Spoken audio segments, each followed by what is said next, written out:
कहा फिर मैं देखूंगा। नहीं, देखिए, ये शत्रुता की और इस तरह की जुबान भारतीय राजनीति में पहले नहीं थी।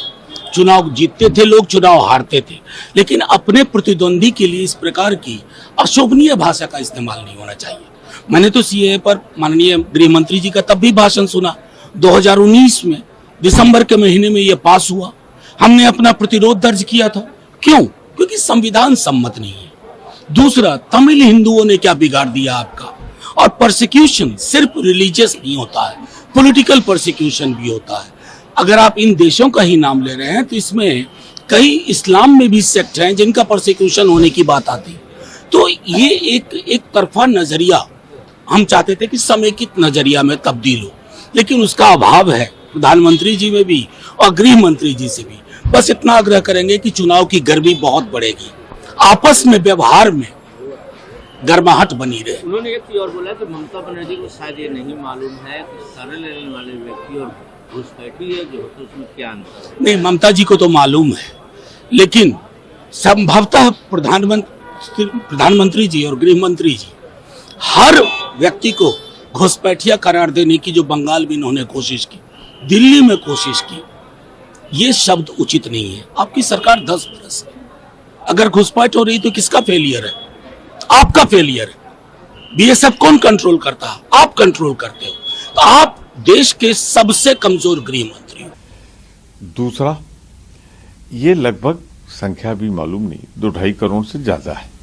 यानी ऑस्ट्रेलिया या कनाडा जैसा एक देश और छोटे छोटे तो 3-4 देश। भारत की आबादी बढ़ी हुई है, बेरोजगारी 40 साल को छू रही है, महंगाई आसमान छू रही है।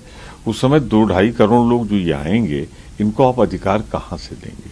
नौकरियां कहाँ से देंगे? और जो देंगे तो जो बेरोजगार हमारा जो इस देश में जिसका गुनाह है कि पार्टीशन के बाद गया नहीं या तमाम परिस्थितियों में जो भारत माता का झंडा लिए खड़ा रहा, उस पर बोझ नहीं बनेगा। उसका बताओ क्या इंतजाम किया है तुमने?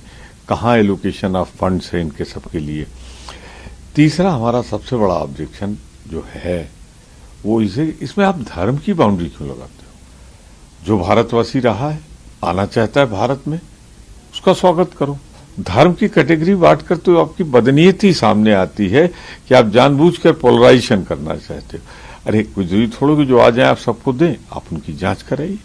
अगले चुनाव से पहले ये कह देंगे कि 2024 से पहले जो लोग हैं उनको नागरिकता दी जाएगी, तो ये तो इनके हाथ में। तो ये खतरनाक सिचुएशन क्रिएट होगी, बहुत ज्यादा लॉ एंड ऑर्डर के लिए खतरनाक सिचुएशन क्रिएट होगी, हमारे बच्चों के रिसोर्सेज के ऊपर खतरनाक सिचुएशन क्रिएट होगी। इसको तुरंत प्रभाव से वापस लेना चाहिए भाजपा को। गृह मंत्री ही वो व्यक्ति हैं जिन्होंने पहले कहा था अब आप देखिए कि मतलब क्या क्या लिंक है, सीएए, फिर एनआरसी और फिर वो पॉपुलेशन रजिस्टर। ये तो खुद उन्होंने कहा है आज से 4 साल पहले। अब वो कह रहे हैं कि कोई मतलब नहीं है। क्या मतलब है उनका इस तरह की बातें करने का? दरअसल जहां पर उनकी अपनी सरकार है, वो चाहते थे कि इसको लागू करके सीएए को यहाँ सांप्रदायिकता के आधार पर पोलराइजेशन हो, विभाजन हो। वो हो नहीं रहा है।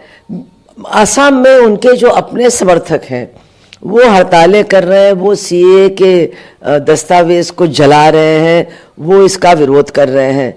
तो इन्होंने बिना सोचे समझे इसको लागू करने का काम किया है और रोज वो अनर्गल बातें कर रहे हैं, अपनी ही बात को दूसरे दिन मतलब नकारने का काम कर रहे हैं। लेकिन गृह मंत्री जी का बस चले तो राज्यों के पास कोई अधिकार बचेंगे ही नहीं।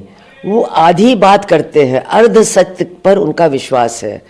हाँ, ये बात सही है कि पार्लियामेंट नागरिकता के बारे में फैसले करता है, उन्होंने सीएए पारित कर दिया, लेकिन जो एनआरसी का काम है, जो पता लगाने का काम है कि कौन कहाँ से आया है, ये अभी तक जो था ये डिस्ट्रिक्ट कलेक्टर जो थे उनको ये अधिकार था कि अगर किसी को भी नागरिकता चाहिए तो वो डिस्ट्रिक्ट कलेक्टर के पास अर्जी जमा करेंगे।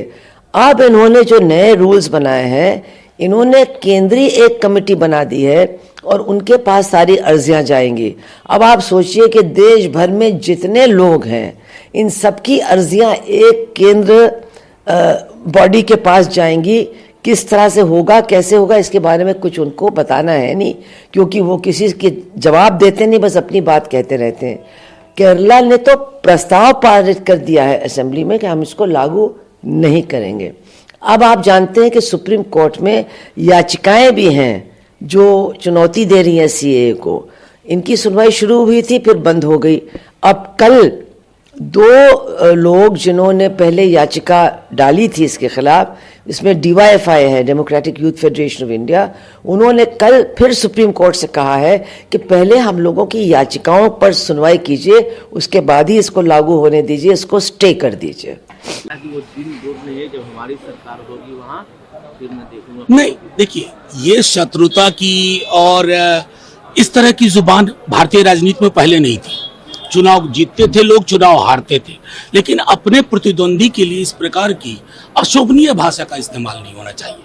मैंने तो सीएए पर माननीय गृह मंत्री जी का तब भी भाषण सुना, 2019 में दिसंबर के महीने में ये पास हुआ। हमने अपना प्रतिरोध दर्ज किया था। क्यों? क्योंकि संविधान सम्मत नहीं है। दूसरा, तमिल हिंदुओं ने क्या बिगाड़ दिया आपका? और परसिक्यूशन सिर्फ रिलीजियस नहीं होता है, पॉलिटिकल परसिक्यूशन भी होता है। अगर आप इन देशों का ही नाम ले रहे हैं तो इसमें कई इस्लाम में भी सेक्ट हैं जिनका परसिक्यूशन होने की बात आती है। तो ये एक तरफा नजरिया, हम चाहते थे कि समेकित नजरिया में तब्दील हो, लेकिन उसका अभाव है प्रधानमंत्री जी में भी और गृह मंत्री जी से भी। बस इतना आग्रह करेंगे कि चुनाव की गर्मी बहुत बढ़ेगी, आपस में व्यवहार में गर्माहट बनी रहे। उन्होंने एक चीज और बोला कि ममता बनर्जी को शायद ये नहीं मालूम है कि शरण लेने वाले व्यक्ति और घुसपैठी है जो होता है उसमें क्या अंतर है। नहीं, ममता जी को तो मालूम है, लेकिन संभवतः प्रधानमंत्री जी और गृह मंत्री जी हर व्यक्ति को घुसपैठिया करार देने की जो बंगाल में इन्होंने कोशिश की, दिल्ली में कोशिश की, ये शब्द उचित नहीं है। आपकी सरकार 10 बरस है, अगर घुसपैठ हो रही तो किसका फेलियर है? आपका फेलियर है। बीएसएफ कौन कंट्रोल करता है? आप कंट्रोल करते हो। तो आप देश के सबसे कमजोर गृह मंत्री हो। दूसरा, ये लगभग संख्या भी मालूम नहीं, 2-2.5 करोड़ से ज्यादा है। यानी ऑस्ट्रेलिया या कनाडा जैसा एक देश और छोटे छोटे तो 3-4 देश। भारत की आबादी बढ़ी हुई है, बेरोजगारी 40 साल को छू रही है, महंगाई आसमान छू रही है।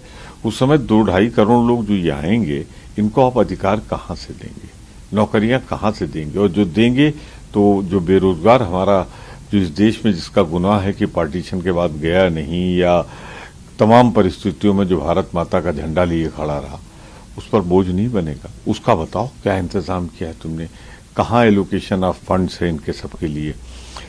तीसरा, हमारा सबसे बड़ा ऑब्जेक्शन जो है वो इसमें आप धर्म की बाउंड्री क्यों लगाते हो?